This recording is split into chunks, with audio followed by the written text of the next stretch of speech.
I have 4 hours to myself today. Yesterday morning, I woke up or let me put it this way: the alarm went off, and I don't know if you've ever had this where you just can't open your eyes. You hear the clock radio going, you hear the news going, you can't open your eyes. It's just like, oh. And the fact is, I had no place to go yesterday. So I stayed in bed a little bit. I tried to get up, just felt really lousy, just headache, body aches, kind of like when you're starting to get the flu or you're starting to get a cold and your immune system is revving and you know that it could go either way. Like this could go into a full-blown fever or you could sleep it off and feel better the next day. So I got up. I did a few things, very quiet things, but I basically spent most of the morning in bed.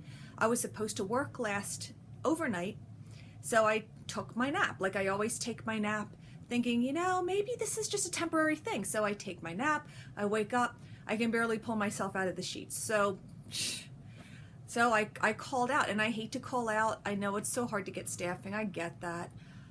But honestly, I was just dragging around, and it was the kind of thing. But then when I sat and rested, I felt guilty because it's the kind of thing when you're laying or sitting, you actually don't feel that bad. You don't feel great, but you don't feel that bad.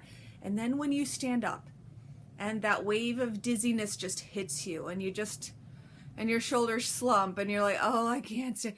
So I made the decision to call out. It was the right thing to do.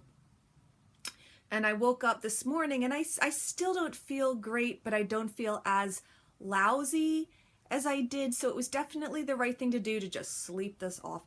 And I think it's because Oscar, my patient, that's not his real name. This is not violating HIPAA, but Oscar coughed in my face when I was at his bedside the last time, and I think whatever he had just kind of affected me. But we nurses tend to have pretty good immune systems because we've been exposed to everything. Oh. So I decided today was going to be a thinking day, or if you want to call it a mental health day. Some things have been going on. I really need to make a few decisions about my life, and where my life is headed. So this is the perfect time. My youngest has a half day that gives me 4 hours just to think and to be. So I puttered around. I find that helps clear my mind, throwing in loads of laundry, throwing in dishes, this kind of mindless, necessary, but kind of mindless if I made the bed. And so this is just a day to think and to be and to come to some decisions about where I'm headed.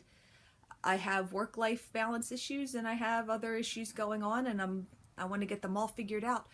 Sometimes when you just work a lot of hours and you have that background stress from home, you run yourself down, and that's what happened to me. I just ran myself down. So I'm drinking my fluids and I'm resting and I'm puttering. I'm not even checking emails today because emails are never good news. Emails are never, you won $1 million in the lottery, or, oh, we want to throw a big party in your honor. It's usually, can you do this? Can you do that? No. I'll do all that tomorrow. I even thought about dyeing my hair today. That can wait till tomorrow. Today is a mental health day. It's a thinking day. It's just to kind of relax.